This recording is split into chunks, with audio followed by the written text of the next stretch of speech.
NCERT question 2.19.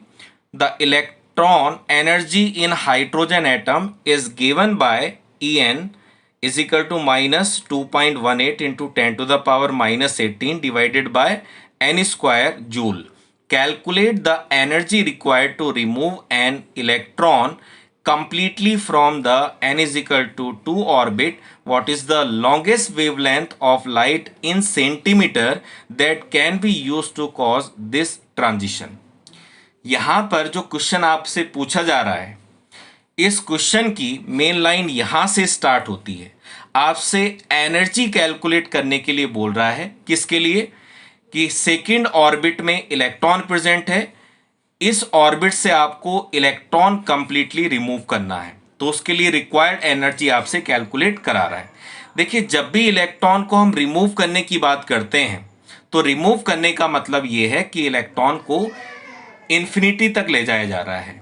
Second orbit से electron को कहां पे ले जाया जा रहा है?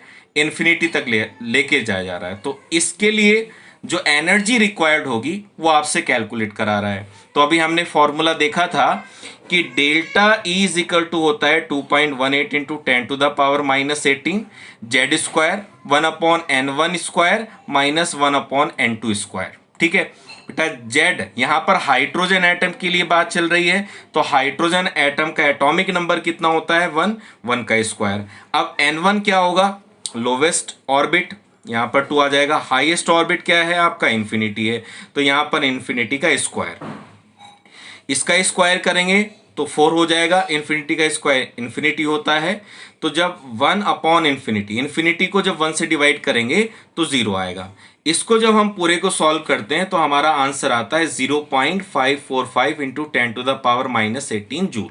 इसको जब हम साइंटिफिक नोटेशन में लिखेंगे तो आंसर होगा 5.45 into 10 to the power minus 19 joule. ठीक है, तो इतनी एनर्जी रिक्वायर्ड होगी सेकेंड ऑर्बिट से इलेक्ट्रॉन को रिमूव करने के लिए। अब आगे क्वेश्चन में पूछा था कि what is the longest wavelength of light in centimetre that can be used to cause this transition. मतलब इस ट्रांजिशन के लिए लॉन्गेस्ट वेवलेंथ क्या होगी, आपको बताना है कि ये जो ट्रांजिशन हो रहा है इसके लिए लैम्डा की वैल्यू क्या होगी, और ये पूछी जा रही है आपसे सेंटीमीटर में। तो कैसे करिएगा? देखिए, किसी भी ट्रांजिशन के लिए लैम्डा निकालना होता है तो फॉर्मूला होता है 1/लैम्डा is equal to Rydberg constant Z square 1/n1 square minus 1/n2 square. तो यहां पर हम जेड की वैल्यू को पुट करेंगे। n1 कितना है? ट्रांजिशन हमें पता है 2 से कहां पर हो रहा है? इंफिनिटी, तो यहां पर 2 का स्क्वायर और इंफिनिटी का स्क्वायर। अभी हम ऊपर इसको सॉल्व किए थे, कितना आया था? 1/4। अब इस इक्वेशन का मैं रेसिप्रोकल करूंगा तो इसका रेसिप्रोकल आपका लैम्डा, इसका रेसिप्रोकल होगा 1/RH और इसका रेसिप्रोकल हो जाएगा 4।